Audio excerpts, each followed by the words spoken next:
The first man created by God was domiciled in the midst of the abundance. He required to strive and flourish, while not only at his beckon, but actually beckoning to him as he procreates and multiplies. With time, all hands begins to chase available natural provision. At this point, man begins to toil and sweat to survive. With the world population put at close to 8 billion, it has become expended for nations and communities around the world to make conscious efforts to intervene technically in the management of the environment for sustainability. It cannot be complete reliance on nature again, but that of committed intervention by man. And that is why SGP, the Jeff Small Grant Program, has been putting their efforts from east to west, north to south, to enlighten and assist on how to put control on chasing away nature again. And this has called for establishment of Community Forest Management Committee CFMC in Agbado Ekiti, Ekiti State, for global call for a change of attitude towards environmental management. Advantages ìkíkọ̀ nínú society wa tí a kà sí. Gẹ́bí kan tí kábíyèsí ń sọ fresh air ibẹ̀ la ti ní ìmísí igi tí a dẹ̀ dá èémí tiwa padà sí wọn gbogbo kíní ẹ̀ tí ó ti ń dìtàn. And ẹ rí i pé ọ̀pọ̀lọpọ̀ ẹ̀sán ló wà ń ta báyìí tí ò sí tẹ́lẹ̀. Deforestation nǹkan tó lìdí sí ni. Ìmù àwa tá a jẹ́ àgbẹ̀ bá ṣe lọ sí oko bàbá mi nígbà táwọn kọ́ bẹ̀rẹ̀ sí gbin kòkó ó ní wọn fi kòrìkòrì. Deforestation ló lìdí sí gbogbo kíní ibẹ̀ ní oríṣiríṣi àrùn tí ò sí ní society wa ibẹ̀ ló ti ń dé ibẹ̀ ni ìnáwó ti ń pọ̀ lórí iṣẹ́ àgbẹ̀ tí a ń ṣe nǹkan tí ẹ gbìn lásán látijọ́ tí ò ní pé ẹ wá fárífárí ẹ wá kòrìkòrì ó ti di pé nǹkan tí àgbàdo let's take àgbàdo for example ṣe lágbé àgbàdo lásán tẹ́lẹ̀ rí ó ti di ọ̀rọ̀ aflasafe ó ti di ọ̀rọ̀ tẹ́ bá gbìn àgbàdo báyìí àwọn tó gbìn àgbàdo wọn á rí pé kòkòrò kan ti ń jẹ ewé ẹ̀ tí a dẹ̀ ní experience gbogbo kíní ẹ̀ tẹ́lẹ̀ rí àfọwọ́fà tiwa ni tìtorí pé àwọn igi tí a gé kúrò nínú society nínú oko wa èyí tó wá burú jù ni pé inú mi dùn pé àwọn baba freshers wọ́n bí níbẹ̀rẹ̀ ayé nǹkan ìdánilẹ́kọ̀ọ́ tó fún wa ni pé tó bá ti fẹ́ gbé igi fún àwọn onígẹdú tó bá ti gégi kan ẹ̀ẹ́gbin méjì síbẹ̀ ṣùgbọ́n kò séèyàn tó ń gégi tó gbígi mọ́ ibi gan tí àkóbá àdábà yẹn tó ti dé nìyẹn. Our representative of the UNDP, something must have been very, very obvious to you. This money, this occasion, that Ekiti people are very knowledgeable people. No doubt about that. And tí ó bá kúrò lé ara ẹ̀ tó lọ ẹ̀kúlé tó tu oṣù tí ìṣòun ló gbé a máa fàní tí mò ń sọ. Ìwọ tó kúrò lé ẹ tó lọ ẹ̀kúlé irúgbóbélé tó he ìgbín tó rí ọlọ́ba tó rẹ́ràn gbẹ́pa. Wọ́n ní ibi tó tutù ní ọ̀pọ̀lọ́ ń bá sí. Bí àwọn ewéko ṣe lè dúró bí tí ò bá sígi tí ò sí gbó bẹ́ẹ̀ náà ni ẹranko àti èèyàn náà ni wọ́n lè ṣe dáadáa ni wọ́n lè gbé ń bẹ̀. Èèyàn pọ̀ sí ilẹ̀ tí Ọlọ́run fún àwọn ọmọ èèyàn kò pọ̀ sí ó wà fíìsì omi tó lọ́n fún wa ó wà fíìsì. Báwo la ṣe lè ṣe irú ọgbọ́n wo la lè dá tá a fi lè wà lálàáfíà pẹ̀lú gbogbo development wọ̀nyí nǹkan tá a nídìí òun pọ̀ sí èyí tá a rí lọ́fẹ̀ẹ́ tó lọ́n fi kẹ́ wa òun kéré sí ṣùgbọ́n Ọlọ́run wá dára púpọ̀ ó fi ọgbọ́n ìmọ̀ àti òye dá ọmọ èèyàn lọ́lá nínú gbogbo nǹkan tí Ọlọ́run dá nǹkan títí èèyàn fi yàtọ̀ kò ju pé a ní oore ọ̀fẹ́ láti yàn. We have the choice of choosing to do well or otherwise.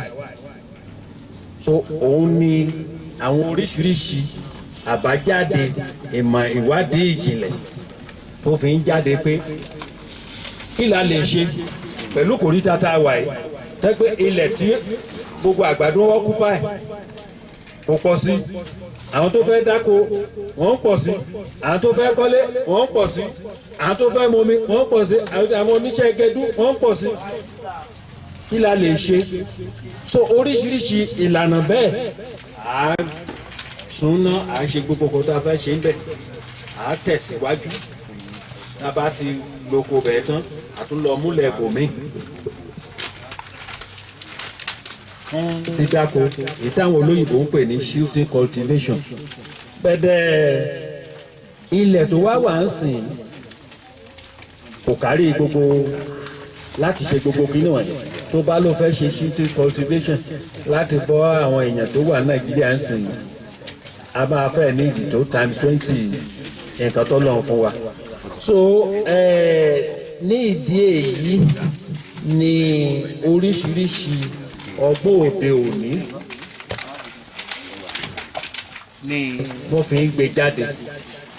Ìkíní tó ti pẹ́ tó ti wà láwùjọ wa òun ni àgbẹ̀ ká máa gbin àwọn nǹkan bí igi àti nǹkan ọ̀gbìn pọ̀.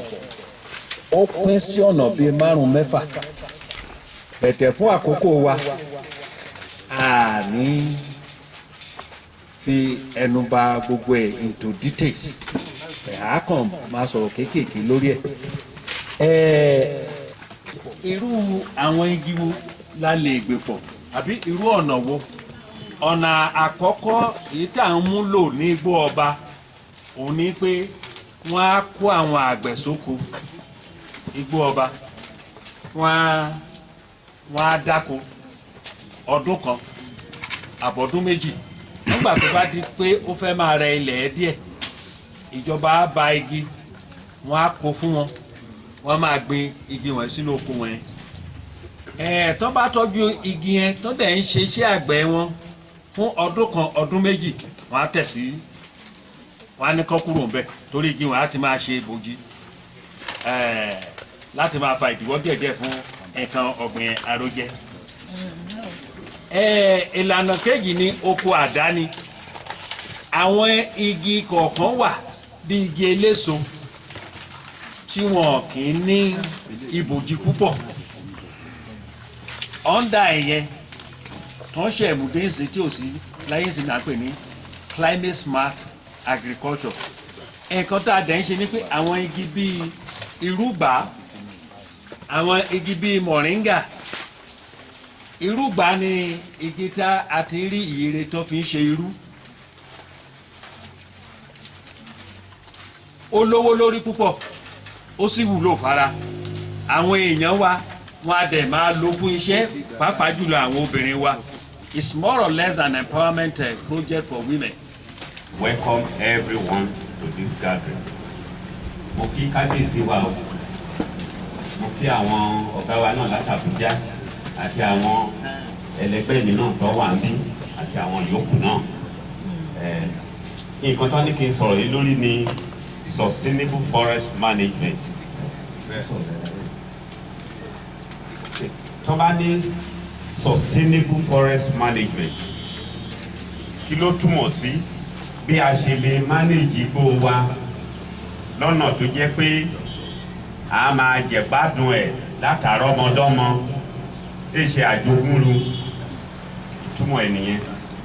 A dẹ̀ mọ̀ pé tá bá wo àwọn igbó wa gẹ́gẹ́ bí gbogbo àwọn àlàyé tí àwọn tán ti sọ̀rọ̀ látàárọ̀ ṣe ń sọ̀rọ̀ ẹ rí pé Ọlọ́run really bless wa gan pẹ̀lú ọ̀pọ̀lọpọ̀ àwọn èrè inú igbó tó jẹ́ pé ó lè ṣe wá láǹfààní bóyá nípa kárówó ń bẹ̀ ni o tàbí nípa kárí àwọn nǹkan tó lè fún wa ní àlàáfíà lára àti bẹ́ẹ̀ bẹ́ẹ̀ lọ. So ẹ rí i pé tí a bá wá wo gbogbo nǹkan wọ̀nyí ó jẹ́ dandan fún wa nǹkan tó yẹ ká ṣe ni tá a bá mọ ibi tí à ń lọ láti rí i pé a manage àwọn igbó wa yìí lọ́nà tó jẹ́ pé a máa jẹ̀gbádùn ẹ̀ títí ayé. Ìyẹn ìtumọ̀ sustainable forest management nìyẹn. Ẹ dẹ̀ rí i pé ká tó lè manage ká tó lè tọ́jú àwọn igbó wa yìí lọ́nà tó yẹ pé a máa jẹ̀gbádùn ẹ̀ tó yẹ pé àwọn àrọ́mọdọ́mọ wa wá bá nílẹ̀ iṣẹ́ bó ṣe tóbi tó ìdajì ẹ̀ náà ló ti di aṣálẹ̀ torí pé wọn dáàbò bo àwọn orísun mi wọ̀nyí. So ojúṣe wa ni láti rí pé a rí pé ara iṣẹ́ tí ó ń ṣe fún wa nìyẹn wọ́n dáàbò bo orísun àwọn omi wa gbogbo. Yàtọ̀ sí yẹn náà kọ́ it influences microclimatic condition in any environment. ẹ dẹ̀ pé bẹ́ẹ̀ ṣe tí gbó bá wà níbì kan condition bẹ̀ ẹ máa mọ̀ yàtọ̀ tẹ́ bá débẹ̀ ibẹ̀ á kú ara yín gan á balẹ̀ mímí tí ẹ̀mí gan ẹ̀mí kan lẹ̀ ṣe àpé téèyàn bá mí kan lẹ̀ tí mọ́tò bá mí tí ṣíṣe ẹ̀ bá kọlẹ̀ kí ńlá ló ṣe wọ́n á ló pé so ara àwọn àǹfààní tá à ń rí nínú gbóhùn yìí nìyẹn. ẹ jẹ́ á fi àyíká wa ṣe example for instance tẹ́ bá ń drive bọ̀ láti Adó between ìlú Ọmọba àti Àìsẹ̀gbá if tẹ́ bá wà observant tẹ́ bá ń drive bọ̀ láàrin yẹn ẹ rí i pé temperature mọ́tò yìí gan á lọlẹ̀ yàtọ̀ tẹ́ bá ẹ̀mí bẹ́ẹ̀ máa ń ṣàkíyèsí atẹ́gùn tá a máa fẹ́ sí yín gan á yàtọ̀ láàrin yẹn so igbó àwọn àǹfààní tá a rí bẹ́ẹ̀ pọ̀ tí ò fi yẹ ká bàá jẹ́ yàtọ̀ sí yẹn náà ń kọ́ ẹ rí i pé ó jẹ́ orísun fún àwọn recreational sources. Not only that, it's also very good for research. That is, where people can carry out research and other educational functions. The only need for sustainable forest management. Forest is a renewable resource. That is, tó pé ó lè a máa tara ẹ̀jí tá a bá lò lọ́nà tó tọ́ àti ọ̀nà tó yẹ. Tó yẹ pé a máa lò títí ayé á fi parẹ́. Ká má jẹ́ kí igbó wa ó parun. Ká tó lè ṣe èyí ẹgbẹ́ pé the basic principle náà kí lè ṣe é ṣe òun náà ní forestry a máa ń pè kíní kan ní sustained yield principle. In conservation there is something bad in the use of resources, but resources should not be used beyond that critical zone of irreversibility. Kí ni mo ń try àti sọ òun náà ni pé tá a bá ń lo àwọn resources wa forest resources wa a gbọ́dọ̀ lò ó lọ́nà tó yẹ pé à lo àwọmọ́lẹ̀ jẹ́ pé kò ní lè gbé rí mọ́ táwọn ọmọ ò ní bá mọ́ táwọn máa fi pètàn fáwọn ọmọ mọ́ so a gbọ́dọ̀ máa lò ó ìsọ́ṣèwé tó yẹ pé a lè regenerate ara ẹ̀ ká lè máa sọjí fúnra ẹ̀ with time. So it's actually the Jeff Small Grass Project. Yeah, I'm happy to be here, and I want to sincerely thank all of us. Like one of the speakers spoke, said, this kind of initiative is the first of its kind in this part of the Ekiti state, and it's, I mean, we should all be proud of it, and let's put our hands together for that. If we want this project to succeed, we must own the project. It must be our own. It shouldn't be Oga's own. It shouldn't be committee members' own. It should be what? All of us, our own. And there are also many ways, which we can also give this project massive publicity. Because it's not easy to say, okay, a community has decided that we want to secure 1 hectare, even if it's 500 square meters of forest, and say we want to conserve that place. It's not easy. It's not easy. It takes the commitment of the people, power of the people to do that. And I want us to clap for ourselves for this will that we have all agreed to do. To take it further, we can get the state government to develop an interest in what we are doing. I'll give you an example. Eleme in Cross River State. You know that the Eleme is, have you heard of the Eleme Petrochemical, the refinery and all is in Eleme? Now the Eleme community decided that they were not going to their forest. No, they were going to have a community forest. Nobody will touch it. Do you know what they asked me to do for them?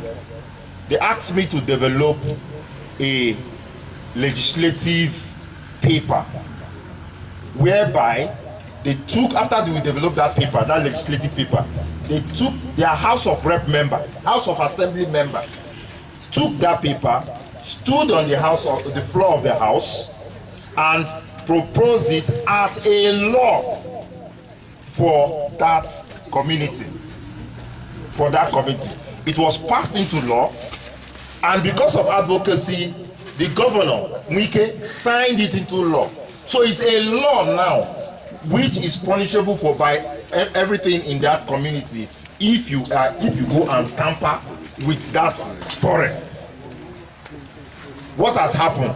A small project of just from community has now been recognized at the state level and even given a law backing it. We can actually do it in Abado. We can do that here.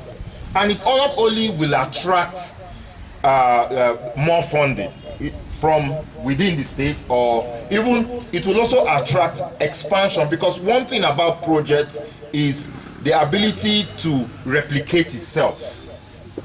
Abado community did it.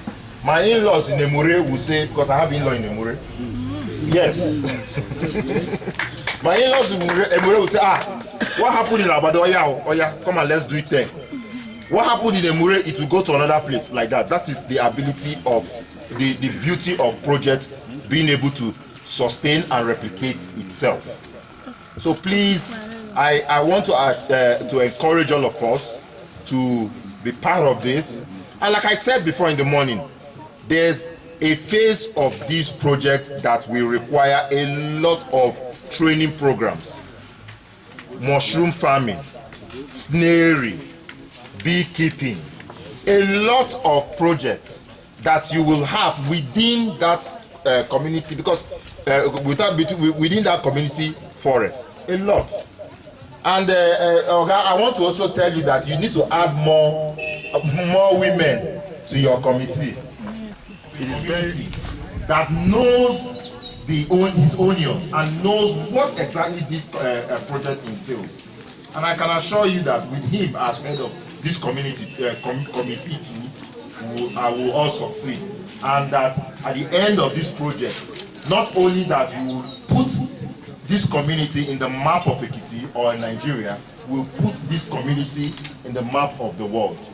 We will put it that one day they will call you people, okay, we won what we call the Equator, that's the highest prize in environment in UNDP, the Equator Prize. And we'll go to New York and receive our money, our money and recognition, because if you are able to win the Equator Prize, the whole world for 2 years will give you publicity. BBC, all of them will come here to see what you're doing. I mean, what's the joy that we have put Abado community in the map of the world? We can do it. It doesn't take rocket science. It is all of us seated here. It's all of you seated there that can make this happen. Thank you very much. Thank you so much for the warm welcome. And I know that we have spent time. If we have questions, please let us be direct with those questions, because it's very important. Like I said in the morning, we have to dialogue. If you must ask questions to clarify things. So if you have questions based on the presentations we've had, or based on you have questions to ask me, feel free to ask so that we can finish on that. We don't need this particular song that is coming now. It's the morning one we needed. Thank you very much. Oga, I thank you. Thank you. Owó kì í ṣe àlàáfíà, ṣùgbọ́n ó wà lára àwọn èròjà tí ó mú kí àlàáfíà wa pọ̀ sí.